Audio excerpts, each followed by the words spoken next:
members of the Congress,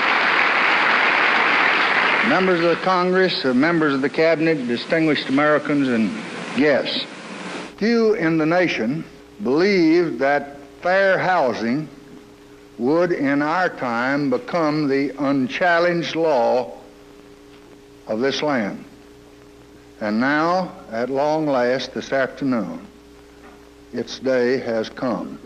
It proclaims that fair housing for all human beings who live in this country is now a part of the American way of life.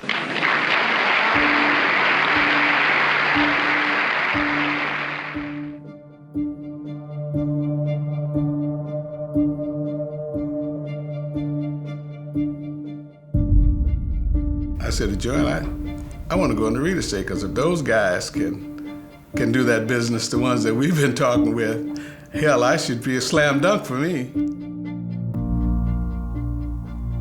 He looked at the contract and he looked at the address of the property and he says, "You're moving to Berwyn?" And I said, "Yeah." He goes, "Why?" And I said, "That's where I want to live." He goes, "There's no Mexicans in Berwyn." And I said, I don't care. So I had to learn how to speak English like the way I hear it from others.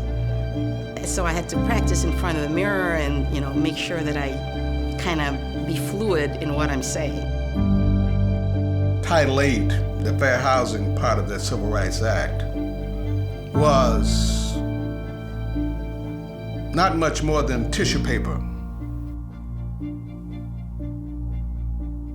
Started to get listings, make deals, and the community organizations attacked us that first year. Breaking our office windows, demonstrating in front of the office, coming into our office, call and jam our telephones all day long. Stop selling in our neighborhood, click up. Stop blockbusting in our neighborhood, click up. Many times we were sitting before lawyers and appearing for hearings, and you stop working when you're preparing. That was not our intention. I wasn't coming out in the marketplace to say I'm going to change the real estate industry, but I aspired, and I've always aspired, to play at its highest level. Right away in '71, I started going to IAR meetings, and I'd be the only one look like me. The role of the real estate industry wasn't always on the right side of that. There was a concept of private property rights that was going on at that time, which was, it's my property. You can't tell me who I can rent to or who can buy it. Changing that perception of what property rights were, I think, is part of the struggle that we went through as an industry. There was no other organization picking up that fight for people of color. Black membership wasn't welcome nor allowed in other associations of housing. It definitely bred a need to birth an organization that would fight for people of color. The Fair Housing Act in 1968 had no teeth. There was no HUD enforcement mechanism. There was a lot of education, a lot of outreach to realtor boards and therefore to members to get people to sign this agreement, explaining why the voluntary agreement was better than these individual agreements out there, and it was a way to promote fair housing.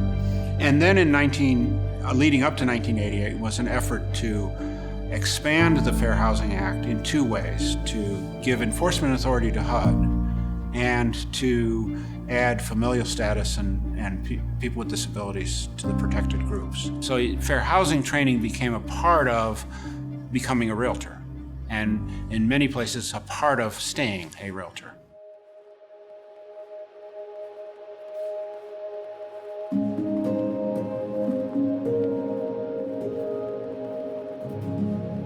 We all want the same thing.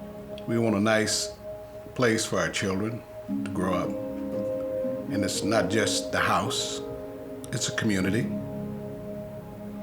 that there are good schools, there's safety, there's police protection, folks take care of their property as best they can. We all want the same thing. Fair housing doesn't mean equal. You know, it doesn't mean that the $1 million homes are going to be, be reciprocated on in the underserved communities. That's, to me, I believe that what we're looking for is a community that can be holistic in and of itself, where it can be sustaining, meaning that the people who live there can work in that community and have a normal life, a normal healthy life, and project for their children in the future.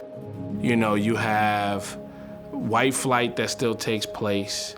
You have appraisal issues that are incredible, that erode away, you know, that wealth that families, you know, get into home ownership. One of the things families get into home ownership for.